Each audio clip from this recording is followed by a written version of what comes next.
Hello students, आज से हम NCERT pattern class 9th maths start करेंगे।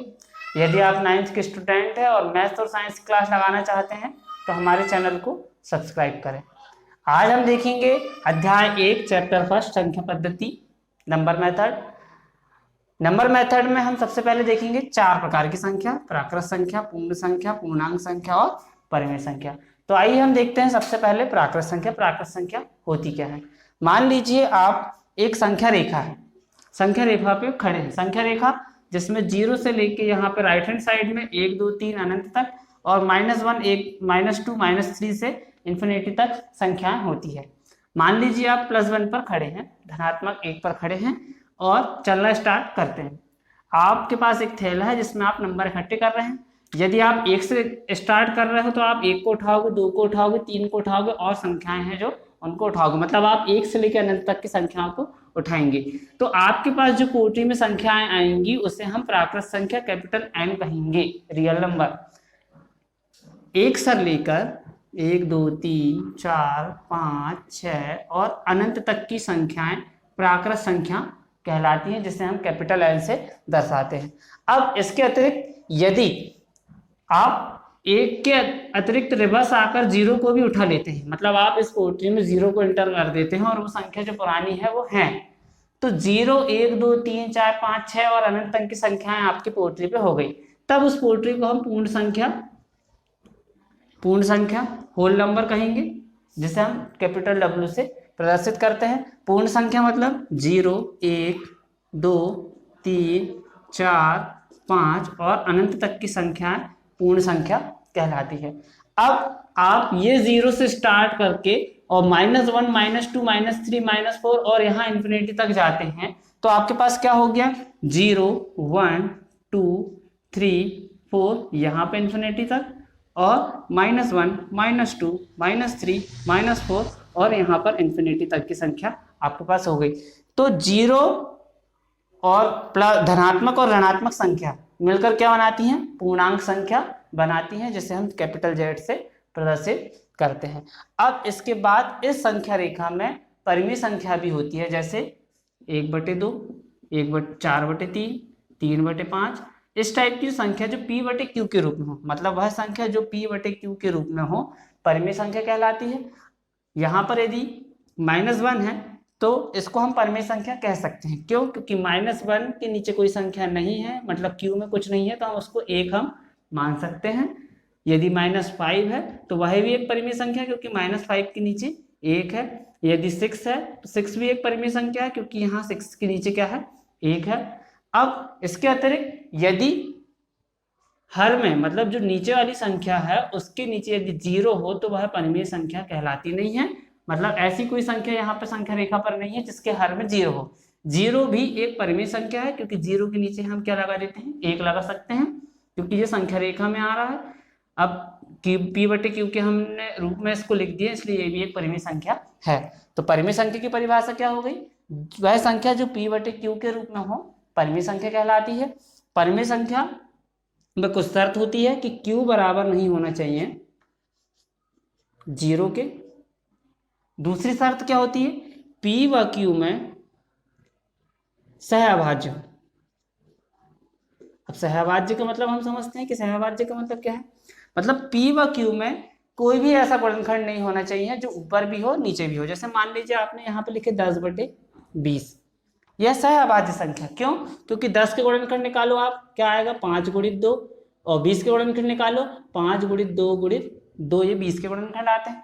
अब देखिए आप ऊपर 5 भी है और 2 भी है और यहाँ पर भी 2 है, तो यहाँ पर 2 गुणनखंड मिल रहे हैं जो अंश में भी है और हर में भी है, मतलब जैसे सहअभाज्य नहीं है। सहअभाज्य की परिभाषा होती है ऐसी संख्याएं जिनके गुणनखंड समान ना हो। जैसे मान लीजिए यहाँ पर लिखा 13/21, यहाँ पर 13/21 में ऐसी कोई संख्या नहीं है जो ऊपर भी हो गुणनखंड में और नीचे भी हो। तो ऐसी संख्या कौन सी संख्या कहलाती है? परिमेय संख्या कहलाती है। तो आज हमने क्या देखे अभी कि +1 से अनंत तक की संख्या प्राकृत संख्या कहलाएंगी। 0 उसमें शामिल कर लिए तो हमारी वह संख्या पूर्ण संख्या कहलाएगी। यदि 0 के अतिरिक्त हम माइनस वाली संख्या को भी प्लस उसमें जोड़ लें तो वह पूर्णांक संख्या कहलाएगी। अर्थात प्राकृत संख्या पूर्णांक संख्याएं कहलाएंगी, पूर्ण संख्या भी पूर्णांक संख्या कहलाएगी। लेकिन प्राकृत संख्या पूर्ण संख्या नहीं हो सकती क्योंकि उसमें जीरो और माइनस नहीं होता। तो ये अब हम देखेंगे एक्सरसाइज 1.1 का पहला सवाल है, क्या शून्य एक परिमेय संख्या है? क्या हम इसे p/q के रूप में लिख सकते हैं जहां p व q पूर्णांक हो? तो हाँ, शून्य एक परिमेय संख्या है। क्यों है परिमेय संख्या? क्योंकि इसे हम संख्या रेखा पर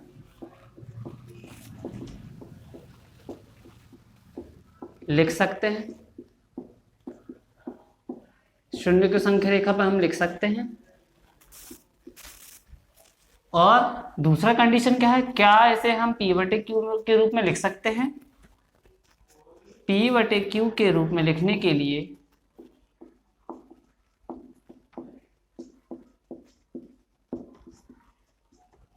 जीरो बटे एक लिख सकते हैं।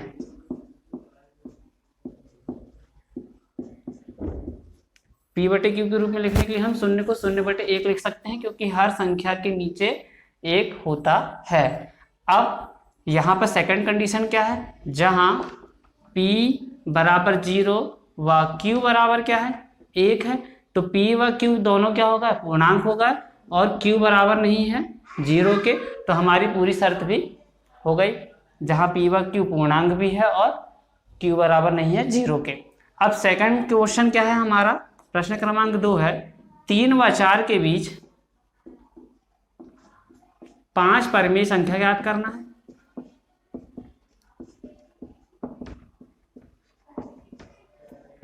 पांच परिमेय संख्या ज्ञात करना है, तो हम इसे हल करते हैं। कैसे निकालेंगे? यदि आपको 5 परिमेय संख्या ज्ञात करना है,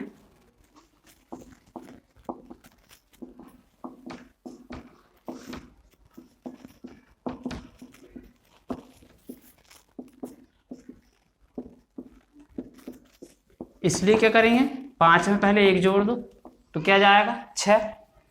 ठीक है, अब 3 व 4 को परिमेय संख्याओं के रूप में लिख दो। संख्या के रूप में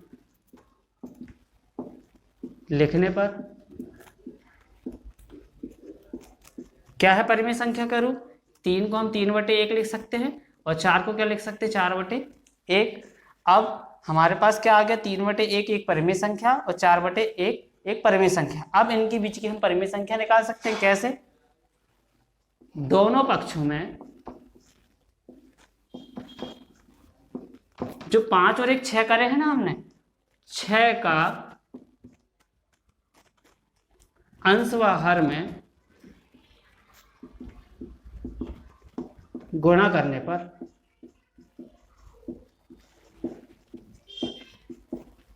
मतलब हमारे पास जो दोनों संख्या है, दोनों संख्या में अंश व हर में हमको 6 का गुणा करना है, तो 3 में अंश व हर में 6 का गुणा कर दो और 4 में भी अंश और हर में 6 का गुणा कर दो। गुणा करने पर क्या प्राप्त होगा, 6 × 18/6 और यहाँ पर क्या प्राप्त होगा 4 × 6 = 24/6। अब 18 और 24 के बीच की जितनी भी संख्या है वो निकाल लो। तो 18 और 24 के बीच की क्या है 19/6, 20/6, 21/6, 22/6 और 23/6 और 24/6। तो एक संख्या है ही। तो हमारे पास कितनी संख्या प्राप्त हो गई, 1 2 3 4 5 और 1 6 संख्या हमको प्राप्त हो गई, जो क्या है 3 व 4 के बीच की परिमेय संख्या है। अब हमारे कुछ अलग से सवाल भी हैं। चौथा प्रश्न है, नीचे दिए गए कथन में सत्य या असत्य कारण के साथ उत्तर दीजिए। तो हमको सत्य या असत्य है कथन हमको वो बताना है और उत्तर हमको कारण में बताना है। तो पहला प्रश्न है, प्रत्येक प्राकृत संख्या एक पूर्ण संख्या होती है। तो हमने देखे हैं कि प्रत्येक प्राकृत संख्या पूर्ण संख्या होती है, क्योंकि पूर्ण संख्या में क्या होता है, 0 1 2 3 और अनंत तक होता है, और प्राकृत संख्या में क्या होता है 1 2 3 और अनंत तक। तो प्रत्येक प्राकृत संख्या पूर्ण संख्या होती है, क्योंकि उसमें पूर्ण संख्याओं में 1 2 3 4 5 शामिल होता है। तो हमारा पहला उत्तर क्या है, सत्य है आंसर, और कारण मैंने बता दिया आपको। सेकंड क्वेश्चन है, प्रत्येक पूर्णांक एक पूर्ण संख्या होती है। तो हमको बताना है कि प्रत्येक पूर्णांक संख्या एक पूर्ण संख्या होती है। तो यह कथन असत्य है, क्योंकि पूर्णांक संख्याओं में धनात्मक 0 के साथ साथ ऋणात्मक संख्या भी होती हैं, और पूर्ण संख्याओं में धनात्मक संख्या होती हैं और 0 होता है, ऋणात्मक संख्या नहीं होती। इसलिए प्रत्येक पूर्णांक संख्या पूर्ण संख्या नहीं हो सकती। अगला है, प्रत्येक परिमेय संख्या एक पूर्ण संख्या है। तो प्रत्येक परिमेय संख्या एक पूर्ण संख्या नहीं होगी, यह असत्य है, क्योंकि परिमेय संख्याओं में ऋण 1/1 भी आता है, और पूर्ण संख्याओं में हम इसको नहीं लिख सकते। मतलब यह है कि हम प्रत्येक परिमेय संख्याओं को पूर्ण संख्याओं के रूप में नहीं लिख सकते, इसलिए प्रत्येक परिमेय संख्या पूर्ण संख्या नहीं होंगी। तो आज हमने देख लिए प्रश्नावली 1.1, कल हम देखेंगे प्रश्नावली 1.2।